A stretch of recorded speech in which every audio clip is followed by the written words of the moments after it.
Bom dia, pessoal, tudo bem? O vídeo de hoje vai ser sobre tensão pré-menstrual ou síndrome pré-menstrual, TPM ou SPM. E eu vou tentar explicar um pouquinho para vocês, assim, de uma maneira bem rápida, do que é a fisiologia da menstruação e de que forma a tensão pré-menstrual ocorre, quais são os sintomas, quais são os nutrientes que estão envolvidos na tensão pré-menstrual, com a melhora dos sintomas da TPM. Primeiro vamos entender o que é ciclo menstrual. O ciclo menstrual, ele é o período, um período compreendido ao longo de 28, 30 dias, que é o intervalo entre um ciclo menstrual e um período menstrual e outro. Esse ciclo menstrual, ele é dividido em 3 fases. Ele tem a fase folicular, tem a fase ovulatória e tem a fase lútea. A fase folicular, que é a fase inicial do ciclo, ela acontece mais ou menos entre o 1º e o 9º dia do início da menstruação até o 9º dia. Essa é a fase folicular, né? A segunda fase, que é a fase ovulatória, ela acontece aproximadamente do 10º ao 14º dia do ciclo. E a fase lútea, que ela é a partir do 15º dia até o dia, novamente, de se iniciar a menstruação, o dia, realmente que o fluxo menstrual tem início. Ao longo desse ciclo, existe uma variação hormonal muito grande, muito grande, muito grande. Sendo que a fase de maior pico de hormônios, ela acontece da fase ovulatória até a fase lútea. Então, a gente tem pico de progesterona, de LH, de estrogênio, um pouco de FSH também. E essa flutuação hormonal faz com que haja a ocorrência de alguns sintomas que são caracterizados dentro da síndrome pré-menstrual. Por que síndrome? Porque é algo que, como é que eu vou explicar? Que é um conjunto de sintomas que acontecem isoladamente ou em conjunto. Então, tem mulheres que apresentam um sintoma, 2, 3, 4, enfim. Isso depende muito, inclusive mulheres que não têm nenhum sintoma. A essas mulheres, eu tenho toda a minha admiração, que não sofrem de nada, que não tem TPM. Eu tenho muita. E os sintomas principais da tensão pré-menstrual, dentro da literatura, hoje o que a literatura mais traz pra gente é a irritabilidade, o aumento de apetite, o desejo por comer doce. Então a pessoa fica com o paladar mais tendencioso ao doce, dor na mama, inchaço no corpo todo, então é aquela mulher que tem muita retenção hídrica, também dor de cabeça, várias mulheres relatam que tem dor de cabeça também, depressão.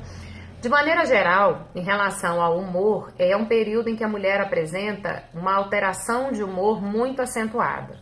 Então, há dias que ela está muito bem, de repente, ela acorda nervosa, ou ela acorda depressiva, mais emotiva, e aí isso ocorre dentro desse ciclo menstrual, mais precisamente a partir do 14º dia. Há mulheres que têm mais na fase no meio do ciclo, há mulheres que têm mais próximo à menstruação. E aí você tenta identificar o seu, assim, se você observa isso, assim, muitas mulheres nem sabem que tem tensão pré-menstrual, porque se acostumam tanto com os sintomas que acham isso normal.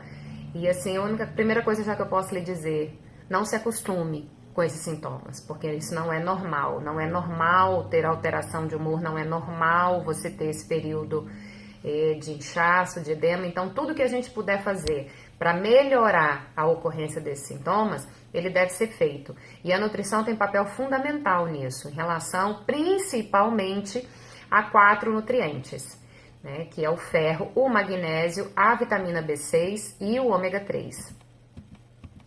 O que acontece, são 5 nutrientes, eu me esqueci do cálcio também. O que acontece é que há mulheres que têm baixa ingestão desses nutrientes na alimentação, por não terem uma alimentação mais balanceada, e outras mulheres perdem muito nutriente durante o período da menstruação, principalmente o ferro. E com isso há uma demanda maior. Então, assim, há mulheres que conforme o caso, e se a gente vê dentro de um recordatório alimentar que ela tem ingestão baixa de alimentos fontes desses nutrientes, a gente suplementa num primeiro momento, se necessário, e aí depois a gente consegue manter com a alimentação, introduzindo alimentos que são fontes desses nutrientes.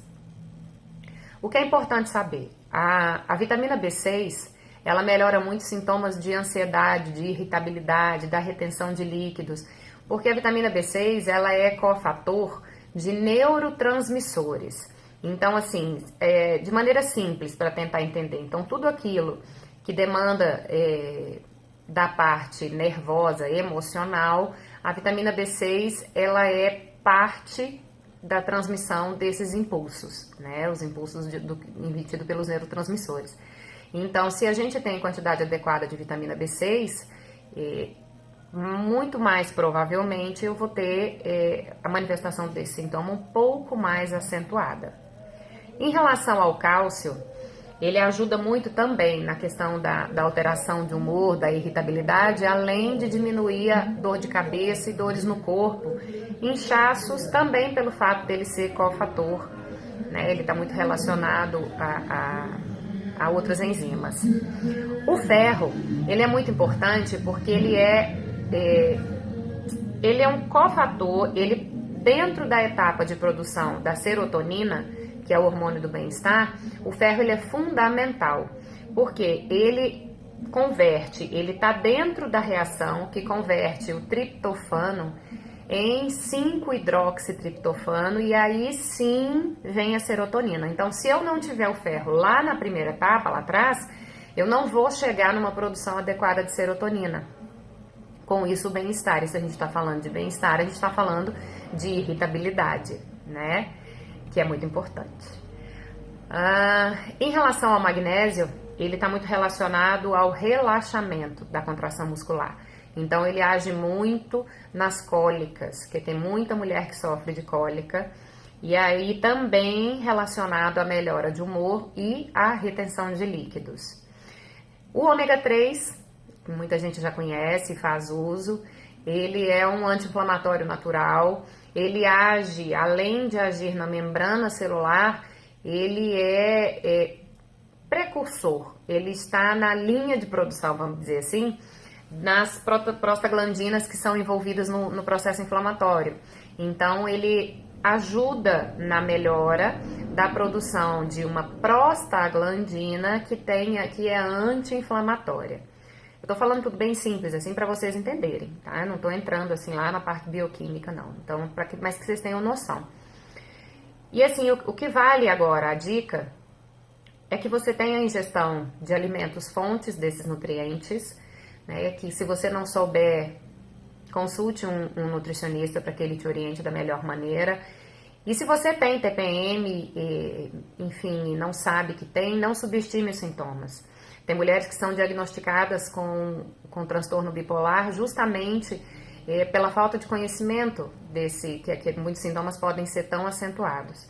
Tem uma síndrome que é chamada transtorno disfórico pré-menstrual, que é uma super TPM.